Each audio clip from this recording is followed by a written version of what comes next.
Hi மக்களே. நம்ம தளபதியை ஆட்சியில் உட்கார விடாமல் பதவி ஏற்க விடாமல் தடுத்துட்ருக்காங்க.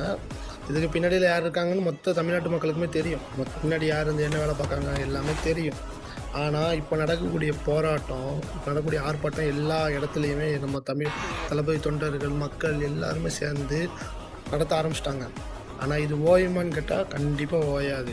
எங்களுடைய காதில் ஜோசப் விஜய் எனும் நான் அப்படிங்கிறது எங்கள் காதில் ஒலிக்கிற வரைக்கும் ஆர்ப்பாட்டம் ஓயதுக்கு வாய்ப்பே இல்லை.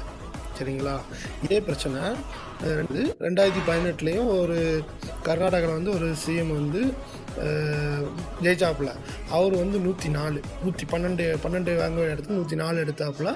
அவருக்கு சிஎம் ஃபர்ஸ்ட்டு பதவி ஏற்க வச்சாங்க. அதே மாதிரி. ஆனால் இப்போ 118க்கு 108 இருக்குது. சேம் தான். ஆட்சி பதவி ஏற்க வச்சவங்களுக்கு இங்கே ஏன் வைக்க முடியலை? அதுக்கு ஒரு நியாயம், இதுக்கு ஒரு நியாயமா? இதில் தமிழ்நாட்டுக்குள்ளே அடுத்த ஜல்லிக்கட்டு ஒன்று உருவாகணும்னு நினச்சிருக்காங்க. ஆனால் அதை விட 3 மடங்கு 2 மடங்கு 3 மடங்கு அதிகமாக தான் உருவாகும், தவிர குறைய வாய்ப்பே இல்லை. எங்களுக்கு ஜோசப் விஜய் எனும் நான் எங்கள் காதுக்கு ஒலிக்கணும். அது வரைக்கும் இந்த போராட்டம் தொடரும். இப்போ நீங்கள் ரீஎலெக்ஷன் வச்சாலும் எங்களுக்கு பிரச்சனை இல்லை. அடுத்து 108க்கு பேர் 234 தொகுதியும் தொடர்றதுக்கு வாய்ப்பு உண்டு. சரிங்களா?